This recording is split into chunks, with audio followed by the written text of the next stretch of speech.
a todos por estar aquí. Siempre que empieza el verano es más difícil que la gente venga a presentaciones en la tarde, así que les agradezco doblemente estar esta tarde con nosotros. Yo básicamente les quisiera contar un poco la vida editorial de Claudia en España. En el año 2005, Claudia ganó un premio muy importante en la Argentina, que es el premio Clarín Aguilar, un premio con un prestigio grande, sobre todo de presentación de nuevos autores. Y ese premio tenía como presidente del jurado a José Saramago, y reveló, digamos, una autora con una capacidad narrativa absolutamente inusual.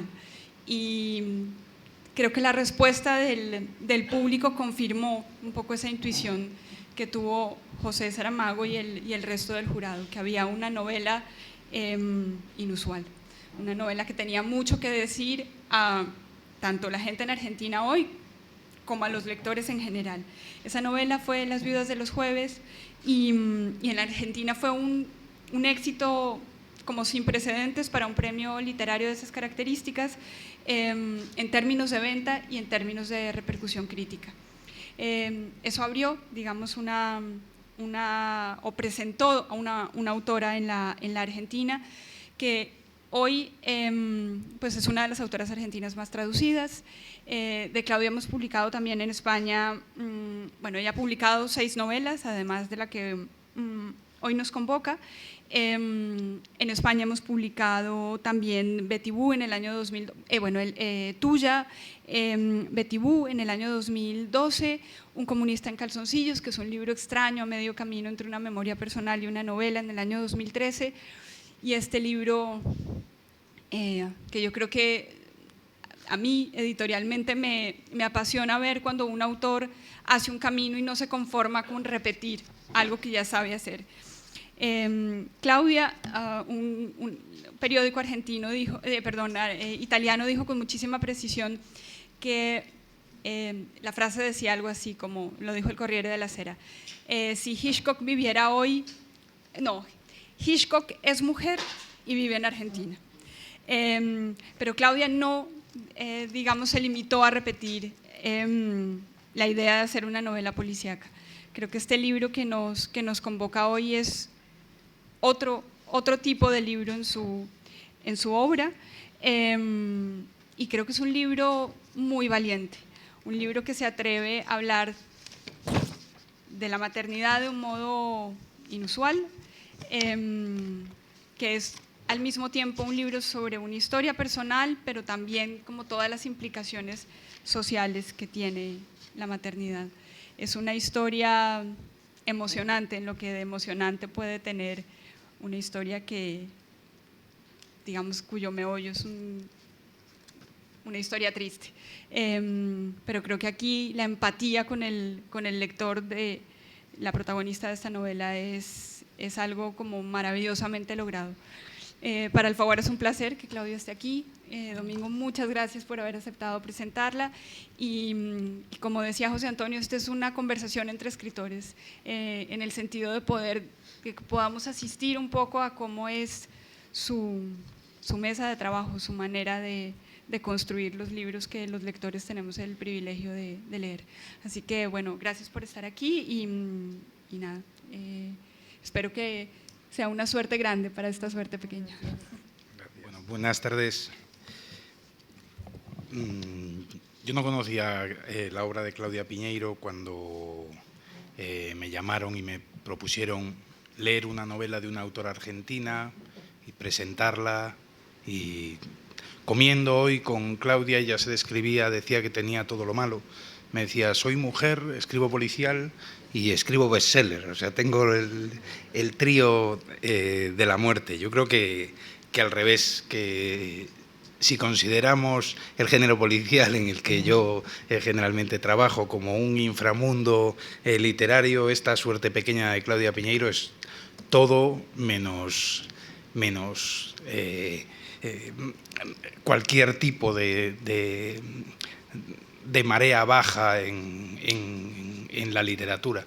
Es un libro delicioso. Hablaba ahora Pilar Reyes de que resulta emocionante, y es un libro emocionante porque detrás hay una autora emocionada, y eso se ve en cada página.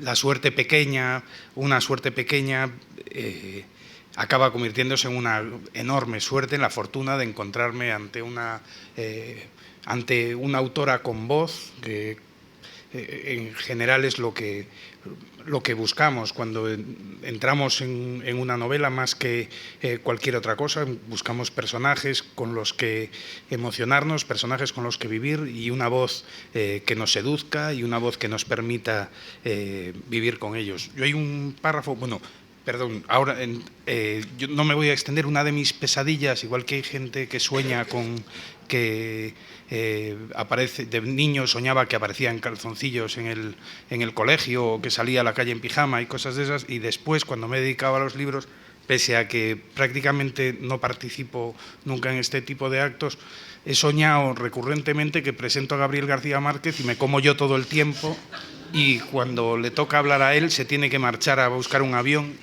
y es desasosegador el despertar. O sea que no me voy a extender mucho, pero sí quería, antes de empezar una conversación con Claudia y de que nos cuente cómo se acerca ella al trabajo literario, quería leerles un párrafo, porque para mí esta novela será siempre la novela de los ojos viajeros, y se lo voy a leer. Es la historia de una mujer que vuelve y que teme que la reconozcan, a la vez que teme que no la reconozcan. Vuelve a un lugar del que huyó y está pensando si alguien sabrá cómo es o no. Y entre otras cosas dice: quizá entre esos cambios, han pasado 20 años, quizá entre esos cambios también se haya modificado el lugar tan propio de cada persona, a donde van los ojos a buscar las palabras que uno no encuentra mientras habla. Mis ojos las buscan en el cielo raso. Levanto la vista de costado y se cuelgan del techo. Se detienen allá arriba hasta que la palabra aparece. Robert las buscaba mirando al frente. Allí las tenía, siempre a mano. Mi madre, hoy lo sé, cerrando los párpados. ¿Dónde irán sus ojos, los de él, a buscar las palabras que no haya? No puedo recordarlo. Para mí, más allá de una historia conmovedora, siempre me acordaré de estos ojos viajeros de Claudia Piñeiro, e igual que de esto de pequeños encuentros con una mirada delicada y con una forma de ver, de pasar por la vida con los ojos abiertos, impregnándose de lo que sucede alrededor. Es lo más formidable, o el hallazgo que yo encuentro mejor en la novela, es cómo está llena de eso que se llama humanidad, y que pinta a los personajes literarios y que les da capas de barniz hasta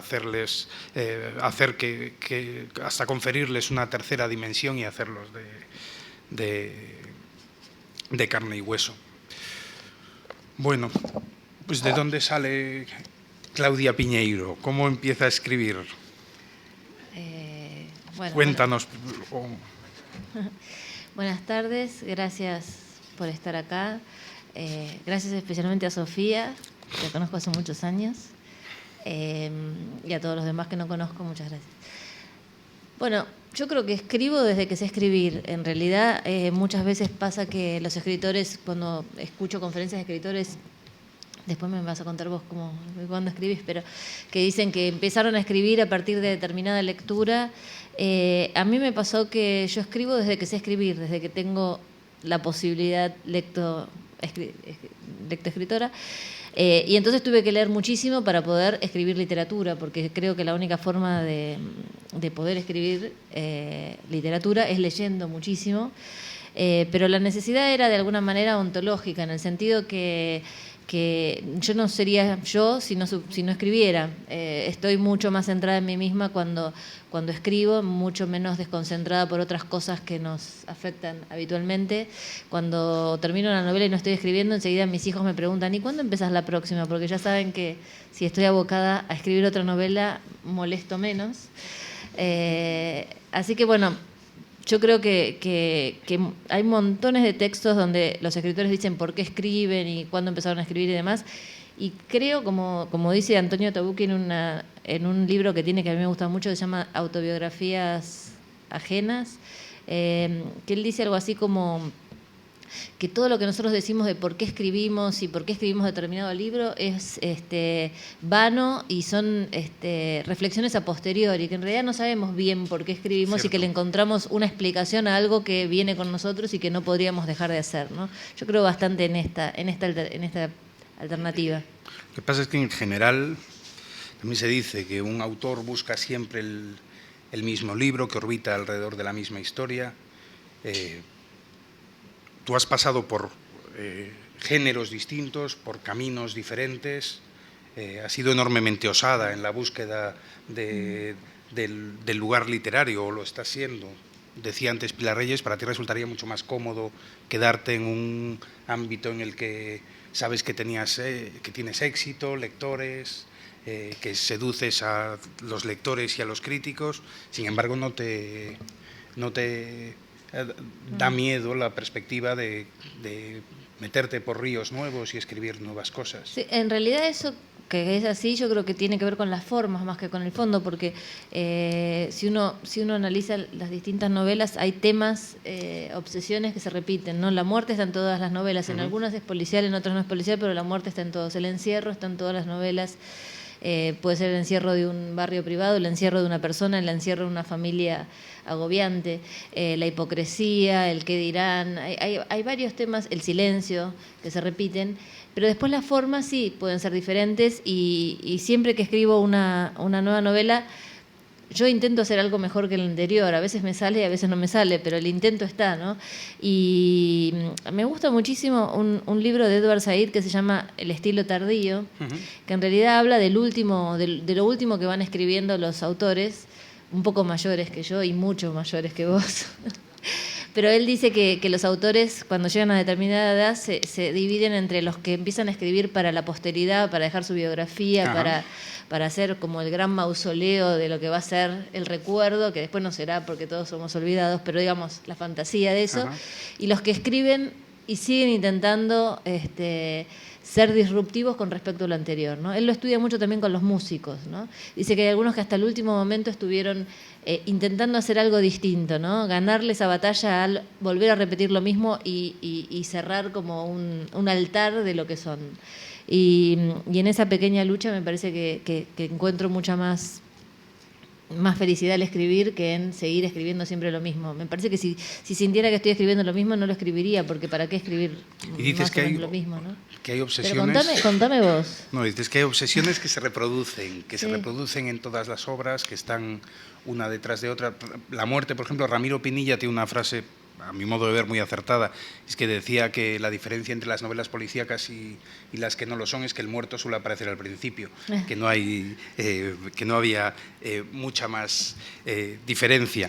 Pero dentro de orbitar alrededor de unos temas, en alguna entrevista he leído que hablas de que el lector es en cierta medida un espía y de que el autor es en cierta medida un espía y de que mira alrededor y que trata de retratar lo que ve, pero por ejemplo en Una suerte pequeña yo encuentro que hay mucho de mirar adentro y mucho de arañarse por dentro y de buscar y de que ese espía, más que mirar alrededor, ese espía está concentrado y mirando adentro y rascando y haciéndose daño.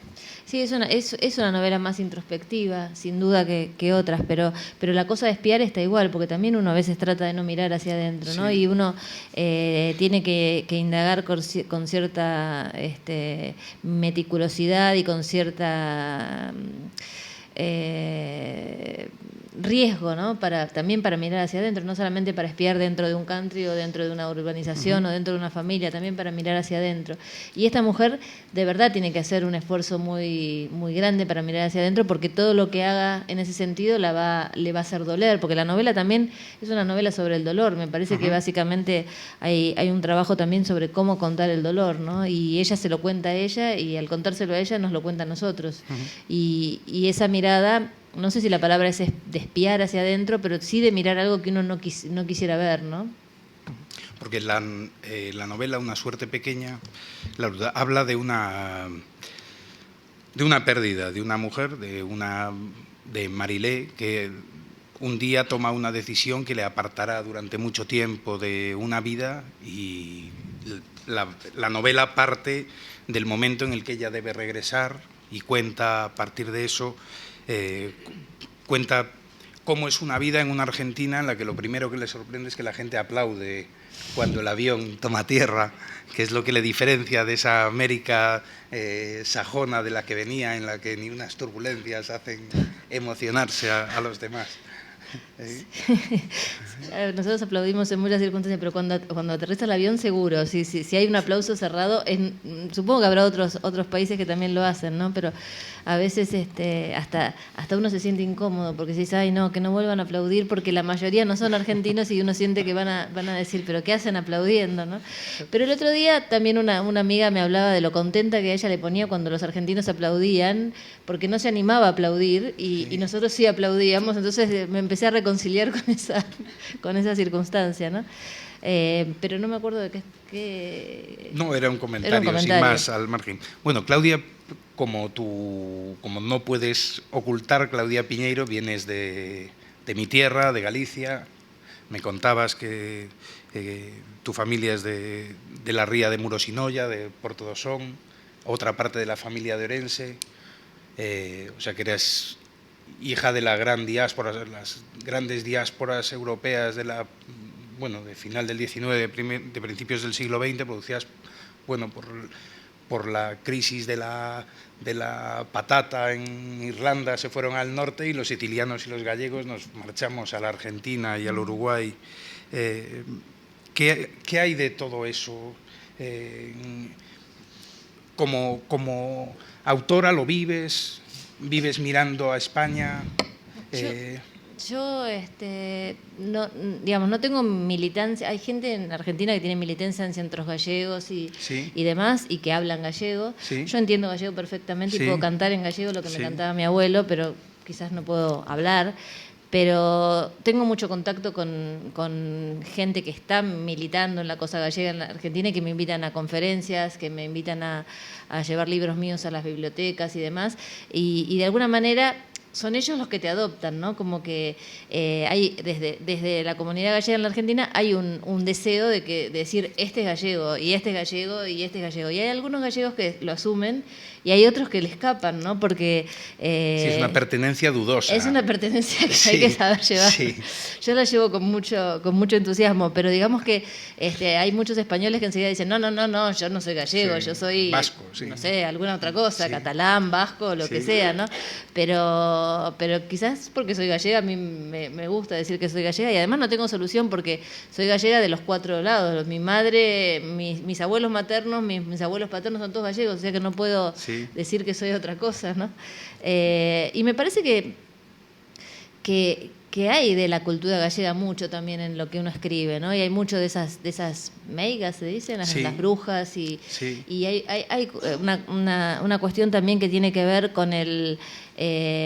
con el matriarcado aquí. Con la presencia de la mujer en la familia, ¿no? La mujer como alguien que aglutina alrededor de ella, más allá de que a lo mejor el que sostiene la familia sea el hombre, la cabeza de la familia es la mujer en general, en los gallegos. Y después también esa cosa de la perseverancia, del sacrificio, del trabajo, del ahorrar, el ahorrar porque uno tiene miedo de pasar hambre, ¿no? Porque ellos se fueron pasando hambre, entonces esa cosa parece como difícil de uno sacárselo de encima. El ahorrar para tener una casa, y a veces me encuentro hablando con amigos que digamos que ya no tenemos esa preocupación, y sin embargo me dicen, pero ya no sos más tu abuelo viniendo de España, pero a uno le queda como impregnada esa filosofía de que hay que ahorrar y que hay que prever, que hay que tener algo para la familia si vienen épocas más duras. Pero sobre todo yo creo que hay una filosofía del trabajo y del sacrificio que por lo menos los gallegos que se fueron a trabajar a la Argentina la llevaron con ellos, ¿no? Fíjate, lo que hablas del matriarcado en Galicia, sobre todo en la Galicia costera de la que proviene tu familia, la mayor parte de los hombres vivían en la mar. O sea, en mi casa, en el colegio, yo recuerdo, hay dos mundos míticos, dos mundos de los que se hablaba. Yo no conozco a ninguna familia que no tenga un emigrante en América, que no tenga alguien, un abuelo, un bisabuelo, un tío que se haya marchado a escapar de la pobreza, o allí se dice a buscar fortuna, pero es más a escapar de la pobreza que a buscar fortuna en América. Y luego no existe, y el otro mundo mítico que a mí me sobrecogía era el mundo del mar, de familias en las que los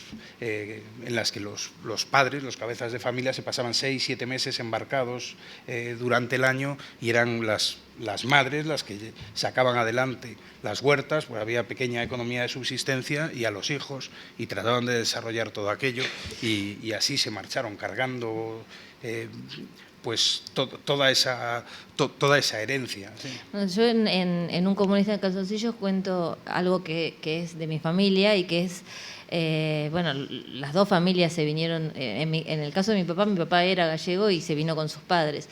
En el caso de mi mamá se vinieron por separado y se conocieron acá, pero mi abuela cuando vino a la Argentina, en realidad primero se vino el padre a la Argentina a buscar fortuna, como decís vos.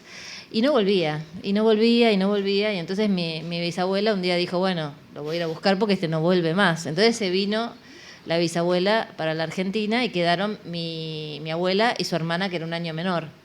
Y un día le mandan una carta desde la Argentina diciendo que las manden para la Argentina. Y eran chicas de 10 años. Yo pienso ahora, mis hijos, por ejemplo, de 10 años, viajando, atravesando el océano en un barco solos.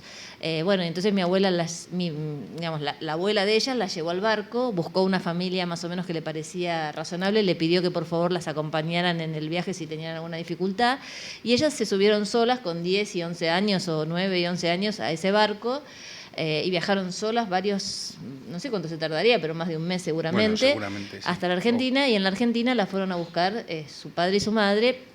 Mi abuela me cuenta que durante mucho tiempo ella pensaba que no eran y que las estaban engañando porque había pasado años, o por lo menos 1 o 2 años que están no físicamente veía, cambiadas. Y todo el temor. O sea, ella, su padre y su madre pensaba que no eran los suyos y que las estaban entregando a otra gente, y estaba todo el tiempo tratando de confirmar si eran o no eran sus padres.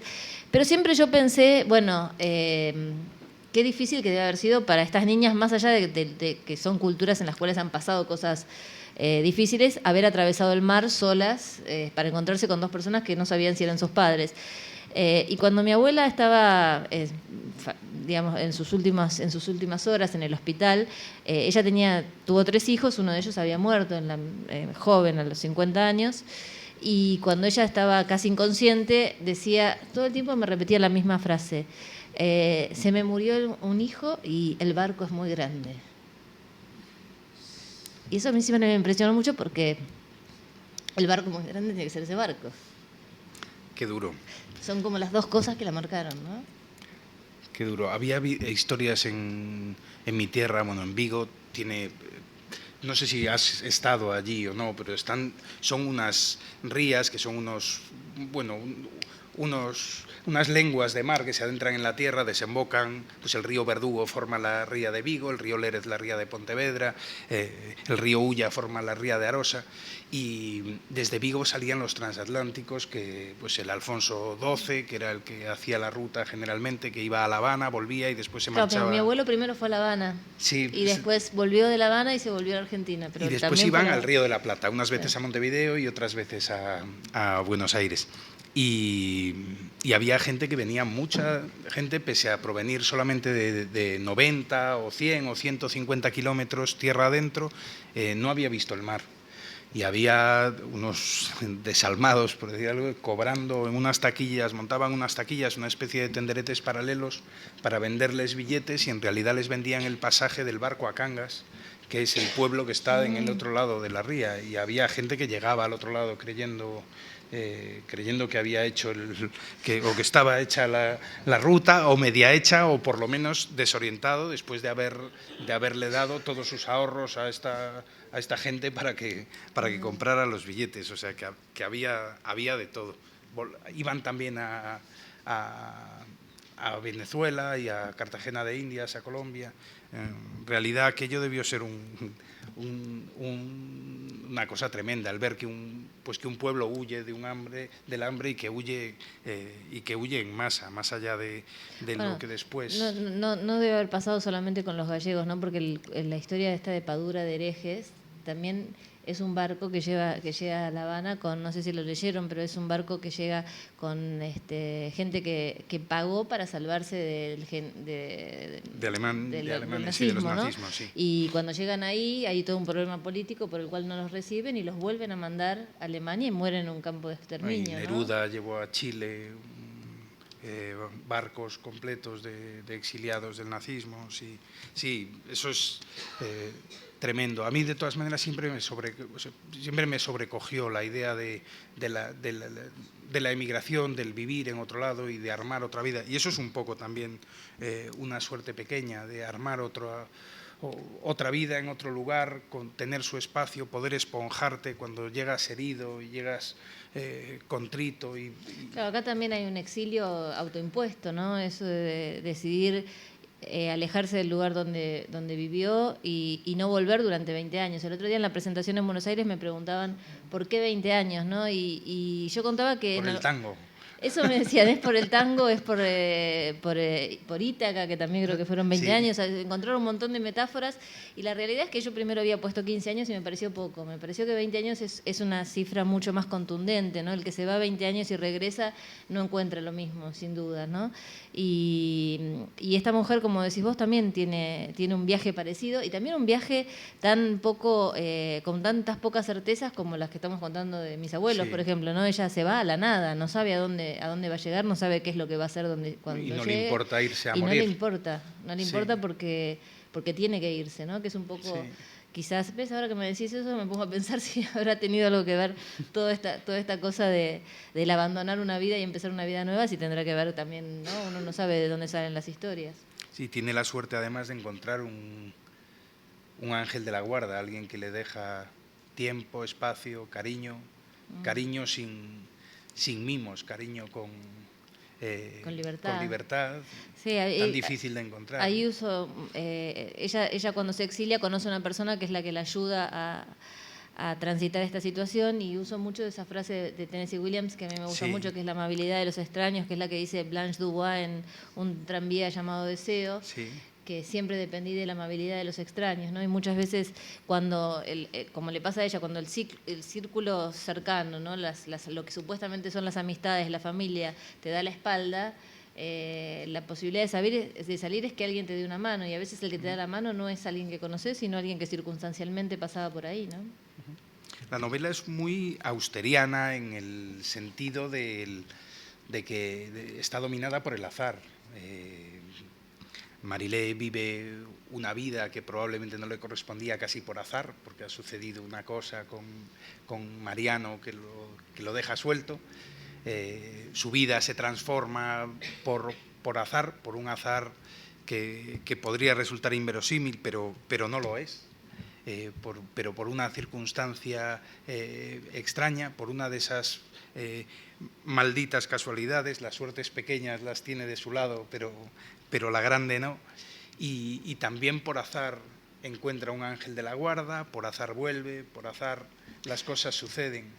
Quizás pasan más cosas por hacer de las que uno es consciente, porque, qué sé yo, ¿dónde conociste a tu mujer vos, por ejemplo? Por supuesto, la vida está llena de azares. ¿No? Lo que pasa es que uno no es consciente de esos azares, ¿no? Porque parece que es parte de la vida, pero también pasaste justo por ese camino y estaba tu mujer y la conociste, y si hubieras agarrado otro camino no la hubieras conocido, ¿no? Y ¿qué hay de azar en eso? ¿Qué hay de destino? ¿Qué hay de casualidad? No, vivimos una casualidad permanente. Yo creo, estamos constantemente sometidos a ella, pero es curioso cómo dominan acontecimientos. Igual me parece, ¿no?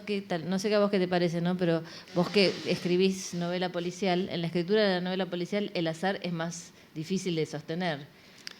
Porque si uno dice que alguien descubre algo por azar, no lo puedes hacer. No, yo recuerdo la película aquella de de Scorsese, Gangs of New York, no sé si la recuerdas. Sí. Ahí está el de Butcher, que es el carnicero, que era Daniel Day-Lewis, y Leonardo DiCaprio, que son pues antagonistas, cada uno dirige una de las bandas de Nueva York, y llevas toda la película esperando que algo suceda y tal, y lo que sucede es la guerra de Cuba, unos barcos españoles que bombardean y te quedas sin duelo y te encuentras un poco estafado. Sí, sí es verdad que en los, Si policiales... supiera Daniel Day-Lewis que todo eso sucede en el lugar más caro de Nueva York de ahora, ¿no? En el Meatpacking, sí, porque es verdad. donde transcurrían esas peleas. Es verdad.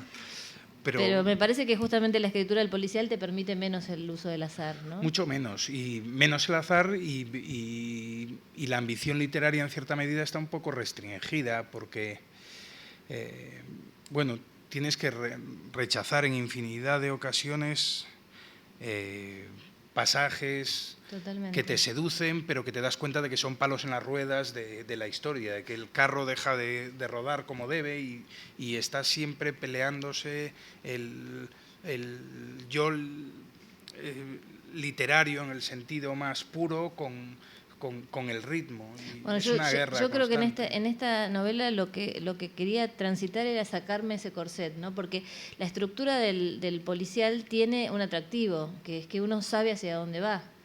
Bueno. Entonces tiene ese atractivo que hace que digamos, en el devenir de una novela, que son 2 o 3 años de escritura, uno más o menos tiene una idea de hacia dónde va, y eso también alivia. Cuando la novela no tiene ni siquiera un soporte policial en segundo plano, como tienen algunas de mis novelas, que no es policial, uno puede ir hacia cualquier lado, y eso te genera libertad, pero a su vez te genera también un montón de riesgos, ¿no? Me parece que en esta novela esa era una de las apuestas que yo quería probarme a mí misma si podía hacerlo, ¿no? De sacarme ese corset y de ir para donde me llevara la escritura. Es que el policial, yo me imagino muchas veces como estando frente al desierto, sabiendo que tienes que ir al otro lado, que tienes que terminar el libro, pues es mucho más sencillo hacer ese camino siguiendo unas vías antiguas, aunque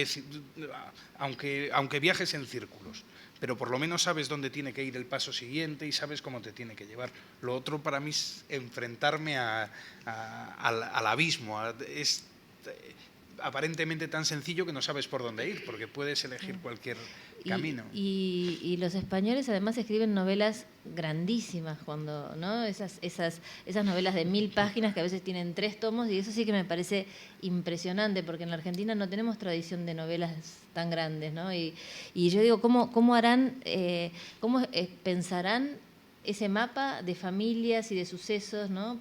Porque incluso he entrevistado a escritores españoles que tienen escrita la primera, pero ya saben lo que van a escribir en la segunda y lo que van a escribir en la tercera. Me parece impresionante. No estás ante uno de esos.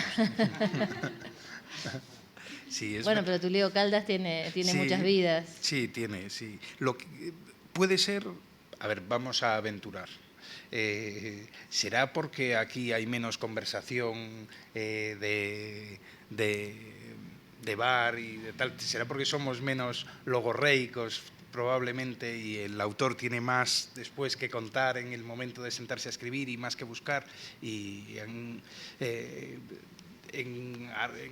Sudamérica ves, en Hispanoamérica, más charlatanes, mucho más rico, mucho más ampuloso el lenguaje, eso te deja mucho menos espacio a la hora de escribir, quizá te deje el recorrido más restringido. Sí que uno está siempre ante la pregunta de ¿para qué voy a contar esto? Esto no tiene gracia, si esto ya se dijo, ya se habló, ya está, entonces somos como más concisos. Y también me parece que hay una cuestión de venir de una tradición del cuento, ¿no? Entonces sí. El cuento deviene en una novela y la novela en una novela corta, pero hay tanta tradición del cuento que eso también me parece que nos acobarda un poco en el momento de escrituras más morosas y más que se van para todos lados, ¿no?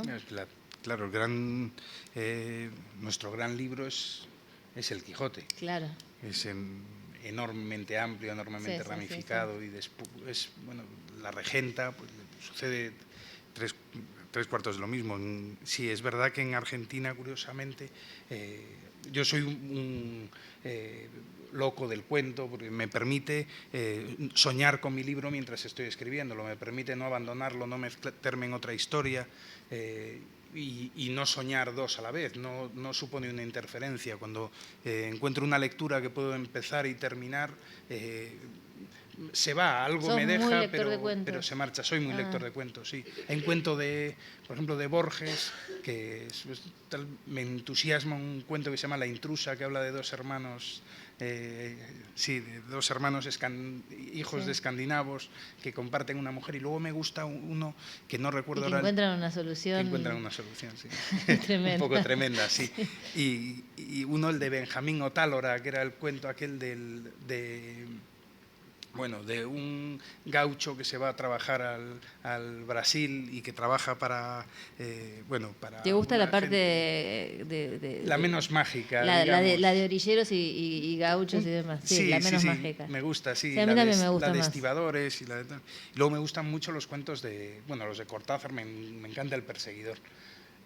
Me gusta mucho, y me gusta mucho otro cuento maravilloso que se llama La isla Mediodía, ¿te acuerdas? Que es el del steward aquel que todos los días ve la isla desde arriba y se imagina cómo será la vida en aquel pedacito de tierra que se encuentra en medio del Mediterráneo. Sí, esos son una delicia. Soy muy lector de cuentos. Aquí tenemos muy buenos cuentistas también, gente, Cristina Fernández Cubas es una escritora que mira el mundo maravillosamente. Eloy Tizón es delicioso, es un cuentista que tiene cuentos, tiene fábulas, tiene uno de ellos que se llama Parpadeo, que habla de un pájaro que ha aleteado en una ventana y de cómo un hombre lo ve y todo lo que le sugiere ese pájaro, y si un día volverá o si no, y toda esa vida alrededor, que me resulta maravillosa, que es eso que te permite el cuento de alrededor de una cosa aparentemente insignificante armar una historia. Una novela se cae, claro. Sí, una novela tiene que ir por otros lugares, pero también en Argentina los escritores más jóvenes casi todos llegan hasta la novela. Es bastante llamativo. Empiezan con 1, 2, 3 novelas y recién después a lo mejor hacen una novela un poco más larga. Y quizás no tienen ni siquiera lo que teníamos nosotros de la presión de escribir la novela, ¿no? Bueno, es eso lo que tienen para escribir, y hacen novelas muy buenas, pero que después a veces es difícil la circulación, ¿no? Porque después ahí ya entra el mercado editorial y a veces una novela es difícil de circular, pero con el tema de las editoriales independientes y demás ha habido todo un florecer de estas escrituras más parecidas al cuento, ¿no? Oye, y en algunas de las biografías, he encontrado cosas un poquitín contradictorias, porque Internet es así. La edad, por ejemplo. No, la edad no. Pero entre las contradicciones, una de ellas hablaba de un libro como el primero, otro de otros. Habla de que has escrito también para jóvenes. Has escrito para chicos. Sí, en realidad no es que lo primero que escribí era que escribí para chicos, sino que lo primero que me publicaron es para chicos. Entonces, a veces alguien dice, antes escribía para chicos y después... Y eso le ha pasado a muchos escritores. Hay mucho mercado editorial para jóvenes y niños, y entonces a veces hay libros que escribís para ese público lector que se publican con más rapidez y más facilidad que una novela, que uno tiene que esperar el momento de que alguien desconocido, una editorial diga, bueno, sí, yo he puesto a este autor, ¿no? Entonces, lo primero que me publicaron es un libro que publicó una editorial de Barcelona que se llama EDB, que había quedado finalista de un concurso para niños y que se llamaba Serafín, el escritor y la bruja, y me acuerdo que un amigo viajó a España y me sacó una foto del libro en el Corte Inglés, y ese fue como el primer libro mío expuesto en un lugar, ¿no? Y era en el Corte Inglés, porque era una editorial de acá que no llegaban los libros a la Argentina, pero no fue lo primero que escribí, fue lo primero que me publicaron, ¿no? Lo primero que escribí fue una novela que en realidad nunca la publiqué, y que yo soy economista, ¿tú sabías? Yo también. ¿Ah, vos también? Sí, sí. Yo estudié Derecho y estudié Ciencias Empresariales y no sé casi sumar. O sea, es un horror. Yo cada vez sumo peor. Y la parte de los impuestos es la peor de todas. No sé hacerlo. Bueno, además aquí nos están machacando a los autores, nos han cambiado las reglas del juego a mitad de partido y estamos todos horrorizados. Bueno, yo cuando era contadora trabajaba muchas horas al día, y a mí lo que me interesaba era escribir, pero yo no había estudiado para eso, y sí me formaba con escritores que hacían talleres literarios, y un día tenía que ir a hacer una una auditoría a San Pablo, que San Pablo es una ciudad difícil, no sé si San vos la Pablo, conocés. Brasil. Sí, es una ciudad No la gigante conozco, ¿no? donde uno siempre llega tarde a todos lados porque tiene que atravesar lugares llenos de gente y de tránsito, etcétera. Y yo tenía que ir a hacer un inventario de una empresa de, no puedo ni decir la palabra, motores helicoideales, creo que Ajá.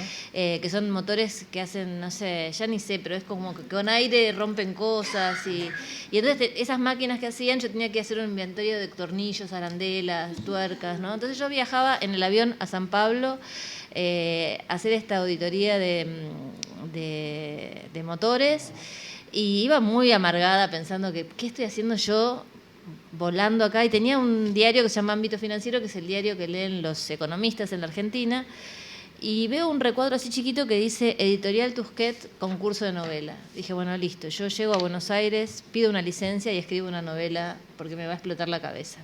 Entonces fui, conté los tornillos, conté las tuercas, volví a Buenos Aires y pedí la licencia. Y en ese momento no existía internet, entonces uno no es que se metía y veía las bases y ya Sí. está. Entonces dije, bueno, empiezo a escribir la novela y en algún momento voy a Tusquets, que quedaba lejísimos, en ese momento eran en los confines de la ciudad de Buenos Aires, a buscar las bases. Sí. Ahí estaba Mariano Roca dando las bases, porque era la única persona que había en esa sucursal de Tusquets, que es alguien que después fue gerente allá y demás. Y cuando busco las bases, eran las bases para un concurso muy famoso de Tusquets que se llama La Sonrisa Vertical, Sí, que es de literatura de novela erótica. erótica, sí. Entonces, lo que yo había escrito tenía que transformarlo en algo erótico para que me sirva para este plan que yo tenía. Entonces empecé a comprar todo lo que encontré de Anais Nin, de Henry Miller, etcétera, y empecé a poner algunas cosas por aquí y por allá, que yo lo mandé al concurso de Tusquets y un día recibo una carta del señor Tusquets que me invita a una fiesta porque soy una de las 10 finalistas del concurso.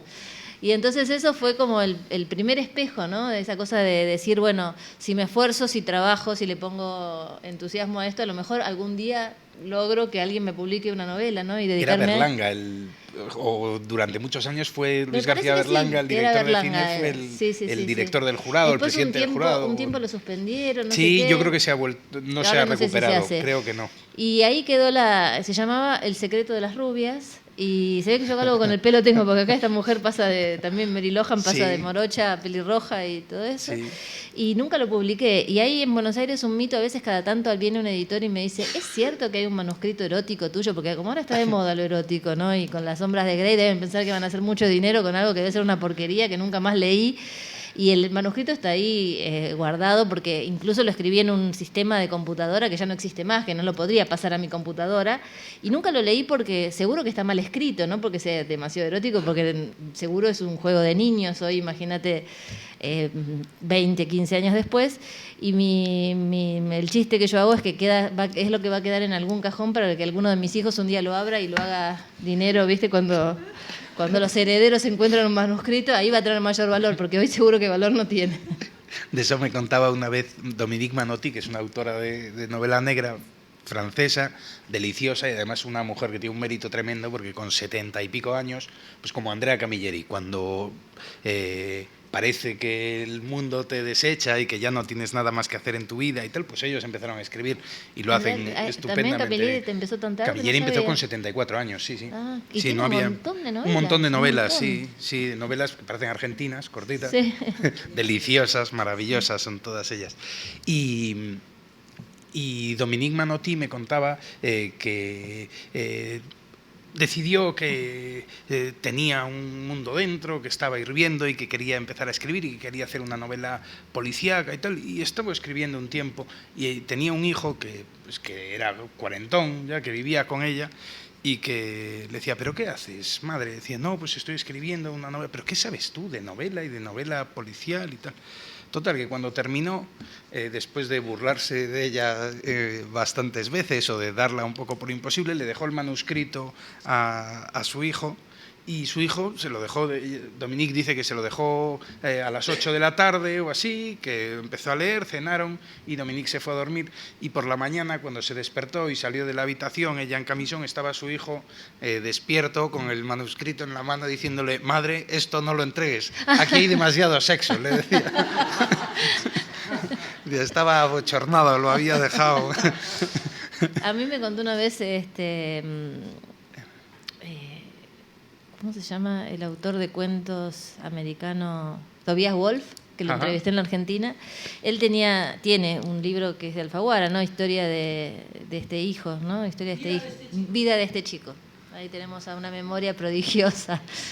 Entonces, esa vida de este chico, hubo una película que él vendió los derechos y la película trabajaba Leonardo DiCaprio, era el hijo, y el padrastro era Robert De Niro, y es la historia de un matrimonio que se separa, tiene 2 hijos, uno va con la madre y otro va con el padre. El que va con la madre tiene una vida bastante, que es él, y tiene una vida bastante precaria porque no tienen dinero, porque van por las minas de petróleo y por el petróleo de Estados Unidos tratando de juntar algún dinero a esa madre con distintos novios en distintos lugares, hasta que se casa con este Robert De Niro, que es un tipo bastante violento y que le hace pasar bastante mal rato. Y dice que cuando se hace el guión de la película, le agregan un montón de escenas de sexo, cosa que a mí me pasaron con todas mis películas, porque parece que el cine tiene que tener escenas de sexo y la literatura, que queda tan feo escribir a veces esas escenas, uno las pasa de largo, pero el cine las agrega.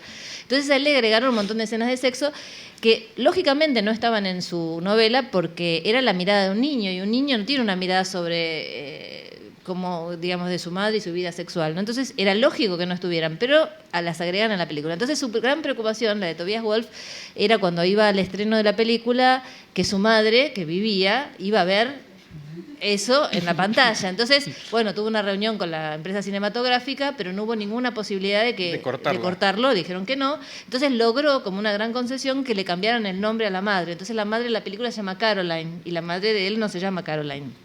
Entonces va a ver la película con la madre, dice que cada vez que aparecía una escena de sexo la madre le apretaba el brazo y él estaba todo el tiempo muy preocupado por cómo iba a terminar esto, y cuando termina la película le dice: ¿y mamá, qué te pareció Bien, pero una pregunta, ¿por qué me pusieron Caroline? Y entonces él le dice: bueno, mamá, porque como agregaban tantas escenas de sexo, me pareció mejor. Dice: bueno, pero era sexo con Robert De Niro. Así que uno nunca sabrá cómo son las cosas. Sí, hablaba de eso también Javier Marías este fin de semana, o hace 2 fines de semana, en el Dominical del País, hablaba de la dificultad que para él entrañaba el escribir escenas de cama en la novela, que es algo que yo siempre he pensado. O sea, de entrada tienes un problema de nomenclatura, de no sabes... Exactamente, qué palabra usar, ¿no? Yo me acuerdo, esta novela, la que yo llevé a Tusquets, que reitero, no lo digo como mérito porque está en una novela que seguro que si la leo ahora está muy mal escrita, cada vez que nombraba el sexo del hombre decía pito, que es una palabra que nosotros usamos mucho en Argentina. Y en ese momento yo hacía un taller literario con Enrique Medina, que es un escritor que a mí me sirvió muchísimo estudiar con él. Es una persona que vivió muchos años en un reformatorio, es alguien que viene de una vida pesada, etcétera. Y me llama el día que lee la novela y me dice: tenés que cambiar la palabra pito, porque los hombres no tenemos pito. Estaba muy enojado con que la palabra que yo haya usado era pito. Estaba enojadísimo. Yo creo que ahí hay también una cuestión de género, ¿no? De cómo nombrar. Incluso, no sé si vos viste que hay un concurso todos los años que es un concurso de las peores escenas de sexo escritas, y se lo gana a veces Paul Auster, a veces Philip Roth, o sea, se lo ganan grandes autores, no es que se lo gana uno... Está muy cotizado. Está muy cotizado. Es que es muy complicado. Cómo, o sea, estás bailando entre lo burdo y lo cursi, que ya no sabes qué es, en qué charco es peor meterte. Como nosotros ahora, que es complicado. No sabes a dónde llegar. Oye, y hablábamos de, bueno, en Una suerte pequeña hay un asunto trasfondo en esta mujer herida y tal, que son las diferencias sociales, cómo vive una mujer. Bueno, ella es mujer de clase media, o comparada con quien está media baja, hay un escalón grande. Todo lo que hay a su alrededor se vive de otra manera. Tú has, en Las viudas de los jueves también mirabas ese mundo, ¿verdad? Sí, en la Argentina la clase media es tan amplia que uno puede entrar a la clase media por distintos lugares, ¿no? Me parece que todas las novelas que yo escribí transcurren en la clase media y sin embargo no todas transcurren en exactamente el mismo grupo social. También ha habido mucha movilidad durante muchos años, entonces esta mujer puede haber empezado en un margen de la clase media y estar luego cuando se casa con este hombre y tiene la casa en Temple y manda al hijo a un colegio inglés y demás, con su rosal, es muy triste ella, pero ha ascendido en la escala social, ¿no? Me parece que de lo que estamos hablando es de la clase media, de la hipocresía de la clase media en la Argentina, del qué dirán, de cómo nos miramos a nosotros, cómo se viste el otro, qué auto tiene, qué casa tiene, etcétera, cómo juzgamos, porque acá también toda la sociedad está juzgándola a ella por una desgracia, por un hecho del cual ella es responsable porque fue imprudente, pero esa mirada y ese dedo es mucho más cruel que lo que ella misma piensa que se merece y además de lo que se merecen los que la rodean, ¿no? Y además hay una cuestión que no es de clase social, pero que sí es algo social, que es la mirada sobre la maternidad, ¿no? Hay en la novela una mirada sobre la maternidad y sobre el hecho de cómo algunas mujeres llegan a la maternidad sin haberse planteado antes si querían o no ser madres, que es algo que empieza a aparecer en la literatura. Sobre todo hay autoras más jóvenes que yo, como Samantha Schweblin o Selva Almada o Ariana Harvitz, que empiezan a trabajar también esta cuestión de las mujeres que no quieren ser madres. Lina Meruane, que es una chilena que también tiene un ensayo sobre el tema. Es un tema que empieza a aparecer ahora y en esta novela está planteado desde el punto de vista que la protagonista no es que no quería ser madre, sino que la maternidad la ha sorprendido. Ella la toma por sorpresa, no se puso a pensar qué era ser madre, ¿no? Que es algo definitivo, que cambia la vida para siempre y que le llegó como le llegaban otras cosas en la vida y sobre todo esa sensación de que nadie le explicó cómo ser madre y que no sabe si puede ser una buena madre, ¿no? Porque también parecería que no solamente las mujeres estamos programadas para ser madres, sino que además debemos saber cómo hacerlo, Sí, ¿no? ser buenas madres y ella no sabe ni cómo manejarse físicamente. Ni físicamente, cuando le entregan el bebé no sabe qué hacer con el bebé, ¿no? Para hacer todo eso tuve que hacer todo un análisis de quién era esta mujer y de dónde venía, ¿no? Cómo es una mujer que cuando le entregan un bebé no sabe cómo tomarlo, porque no a toda mujer le pasa eso. Hay mujeres que naturalmente, ¿no? Yo me acuerdo cuando mi hija era muy chiquita, tenía menos de un año, yo tengo 2 hijos varones más grandes y una niña que ahora tiene 17, pero que era la más chiquita, y en mi casa todos los juguetes que había eran juguetes de varones, ¿no? No había juguetes de niña porque sus hermanos eran varones. Y yo jamás le iba a comprar ni la cocinita, ni la escobita, ni la planchita, porque me parecía que era llevarla hacia el lado del rol femenino típico. Entonces la niña andaba por la casa buscando algo y se arreglaba con lo que había. Y un día la veo caminar con sus pasitos de un año, con un dinosaurio que tenía unos dientes así como muy torcidos y una cola con espuela, y le hacía así al dinosaurio por la casa como si fuera un bebé, y dije, ha llegado el momento de comprarle un bebote a esta chica. Y un carrito. Y un carrito. Por eso digo que a veces la maternidad es algo que viene muy natural con una mujer y a veces la maternidad no viene con una mujer y no por eso, digamos... Sí, es una mujer de segunda, sí. No, y que muchas mujeres de mi generación han tenido que dar muchas explicaciones por no querer ser madre, ¿no? Parece que tenés una falla si no querés ser madre y que tenés una falla si no sabés cómo agarrar un bebé cuando te lo entregan, ¿no? Y a veces hay cosas que se aprenden también, ¿no? Sí, bueno, y ella además vive en una casa triste, en una vida triste, Por eso armé mucho su pasado, ¿no? Su historia para atrás, cómo era su madre para que ella sea a su vez una madre que le cuesta sostener a un hijo. Está estupendamente armada y estupendamente vistas. A mí me gusta cuando me enfrento a un libro, en general me gusta que me deje espacio, que sea como una plaza en la que hay algunas cosas colocadas, pero la mayor parte que sean lugares vacíos y que me permita a mí llenarlos. Si hay descripciones excesivamente prolijas o comentarios demasiado exhaustivos, las novelas sobreobjetivadas no me dejan pensar. Como lector me encuentro esposado y no puedo rellenar esos espacios, no puedo caminar yo también por la novela.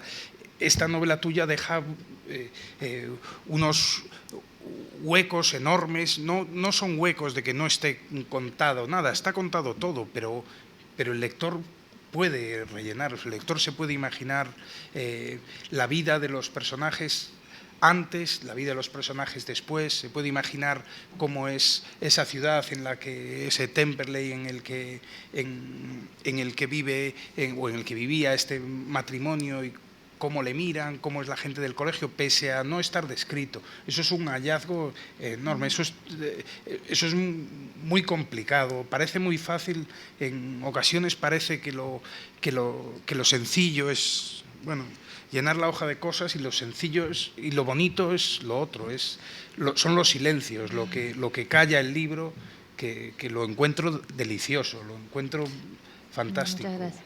A mí me interesa dejar huecos para que complete el lector, porque la lectura se debe completar en la cabeza del otro, y porque... Pero no siempre pasa. No siempre pasa, pero eso, digamos, a mí me da muchas satisfacciones, y a su vez me tengo que contener, porque a veces viene alguien y me dice una interpretación que hizo de algo que yo dejé abierto, y a mí no me gusta, pero me lo tengo que aguantar porque yo he dejado eso abierto, ¿no? Me pasó mucho con Las viudas de los jueves, por ejemplo, ¿no?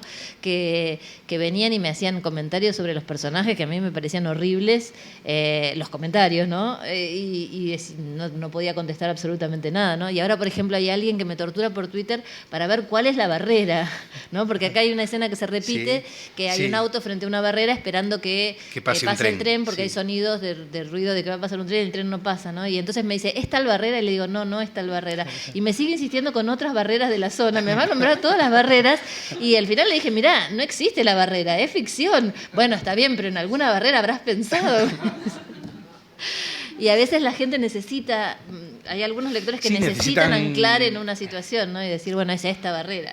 Y me lo dicen con las recetas. Hay quien me acusa de que los percebes con mi receta no le salieron como le debían salir, que es solo cocerlos y los buenos chefs generalmente se reservan alguna cosita. Vos también te debes haber reservado alguna cosa. Lo que pasa es que yo creo que él contó el tiempo desde que... Bueno, yo recomiendo. En mi casa los percebes se hace bullir el agua con sal, no se le pone laurel, que hay quien le pone laurel y nosotros no se lo ponemos, si se puede, pues agua de mar, y cuando está hirviendo, cuando rompe a hervir a borbotones, se vierten los percebes dentro, que están vivos, todavía suenan, si los acercas a la oreja, suenan cri, cri, cri. ¿Sabes qué son los percebes? No, me estoy imaginando. Son unos crustáceos. Estoy completando. Son unos crustáceos pequeñitos que se adhieren a las rocas, y que los percebeiros en Galicia... Como el berberecho, una cosa así. No, pero no son moluscos, son crustáceos. Tienen forma como si fueran setas negras. Que son como carallo de homes, exactamente. Y son, en realidad, de hecho, dicen que es todo pene, como... Y lo que se debe hacer es echarlos en la tartera, y después lo tapas, esperas a que rompa a hervir otra vez, y cuando rompe a hervir otra vez, mi abuela decía que había que rezar 2 Padre Nuestros y retirarlo del fuego. Y yo creo que este señor empezó a rezar sin esperar a que volviera a hervir el crustáceo. Y ya sabes que las nécoras o las centollas, cuando no están cocidas y las abres, lo que hay dentro es completamente líquido, que es otra señal del hambre que se debió pasar en Galicia. Imagínate, para el primero que se acercó a comerse una nécora o a comerse una centolla, a comerse los cangrejos y a cocerlos, debía ser... no lo más natural en principio, sí los peces, pero hasta descubrir que aquello se solidificaba con el agua hirviendo, pues debían pasar bastante hambre. Oye, y cuéntame otra cosa con la que tengo curiosidad. Tú eres autora teatral también, has escrito teatro. ¿Cómo es tu relación con el teatro? ¿Empezaste a escribir a partir de una obra? ¿Ya escribías, escribes obras independientes que no son adaptaciones?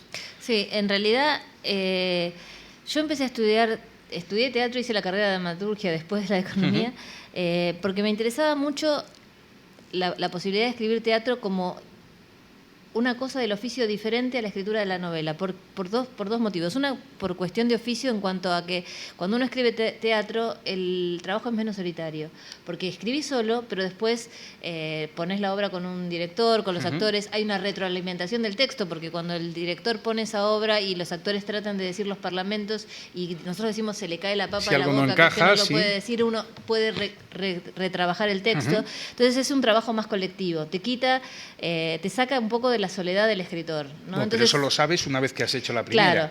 Claro, pero básicamente hay una... Para mí era una posibilidad de manejo del lenguaje diferente a la novela, porque el teatro, a mí la poesía no se me da, no sé escribir poesía, apenas sé leer poesía, pero el teatro tiene algo de poético, en el cual uno puede usar ciertas cosas poéticas que no son pertinentes para una novela, y sobre todo para una novela del tipo de las que yo escribo, sí son pertinentes para una obra de teatro donde uno debe decir, o sea, uno se imagina a una persona frente a un escenario y tiene que decir la palabra precisa en el momento preciso y conmover de determinada forma. Entonces, el teatro tiene como ventaja para mí, que es un trabajo no solitario, la búsqueda del lenguaje mucho más preciso que en literatura. Y iba a decir una tercera cosa que ahora se me fue. Que entre novela y novela, las novelas son proyectos de muy largo aliento, ¿no? Uno sabe que una novela te puede llevar 2 o 3 años. Una obra de teatro es algo más corto y a mí no me gusta quedarme sin escribir entre un proyecto y otro. Entonces, a veces escribía cuentos para chicos entre medio de una novela y otra, y a veces escribía teatro. Lo primero que escribí fue una obra de teatro que se hacía en un ciclo que se llama Teatro por la Identidad, que es un ciclo que se hace de obras de teatro para fomentar la búsqueda de los niños apropiados que hacen las abuelas de Plaza de Mayo.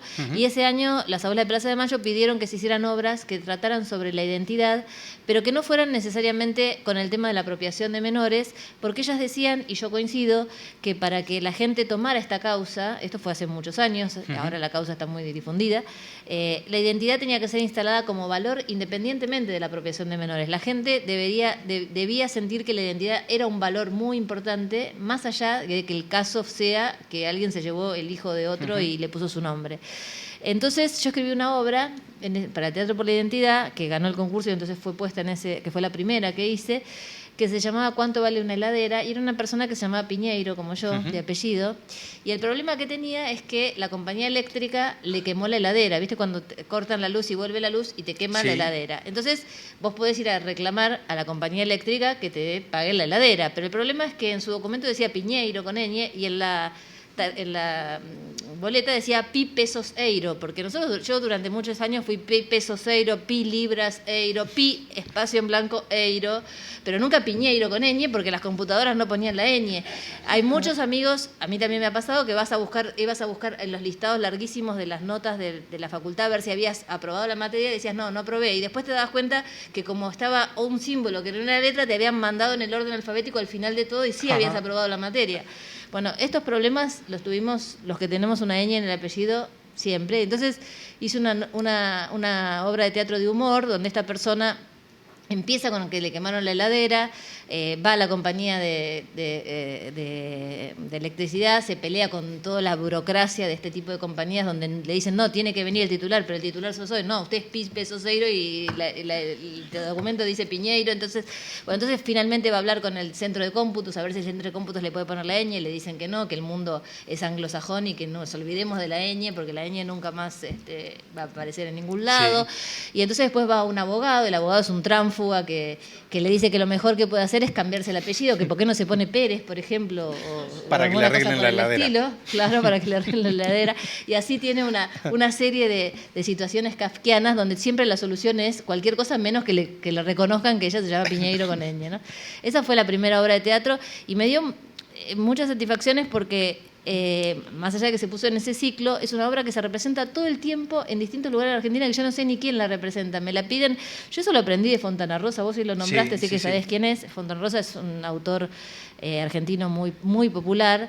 Y él tenía muchísimas obras dando vuelta por la Argentina de cuentos adaptados, y él decía que él se los autorizaba a todo el mundo porque lo importante era que el texto circulara, lo que sí que no le pidieran que vaya a los estrenos porque había 50 obras de él por todos lados. Bueno, con esta obra pasa algo parecido. Ahí en todas las provincias hay alguien que está poniendo esta obra y circula por todos lados. Y hay otra obra que también, por otros motivos, me dio muchas satisfacciones, que es una que se llama Un mismo árbol verde. Tengo como 10 obras que estrenadas y que se pusieron, ¿no? Esta, Un mismo árbol verde, es una obra que habla del genocidio armenio en paralelo con la dictadura militar en la Argentina. Yo tenía una amiga, hija de armenios, que era abogada, que falleció en un accidente de autos, y ella entabló en la Argentina una demanda que se llama juicio por la verdad. O sea, lo que se le pedía... Están silenciados, sí. Claro, lo que se le pedía al Estado turco era la verdad, más allá de otras cosas, ¿no?, que no se pedían. Y eso se entabló en la Argentina y la causa la tomó un juez argentino. Después son causas que tienden a morir porque necesitan un montón de trámites en otros países del mundo, en el Vaticano, en Inglaterra, en muchos países que fueron testigos del genocidio y que no se pueden llevar a cabo. Pero testimonialmente, como hecho político, era muy importante. Pero esta amiga mía me decía, mira, yo quiero hacer una película con esto del juicio y demás, para que la gente sepa lo que es lo del genocidio armenio, porque yo creo que, no sé, en la Argentina, por lo menos cuando yo era chica, yo no tenía ni idea lo que era el genocidio armenio. Me empecé a enterar bastante en estos últimos años en que hubo una difusión mayor, ¿no? Y ella decía que quería hacer esto. Entonces me empezó a contar anécdotas de su familia armenia, ¿no? Y como todos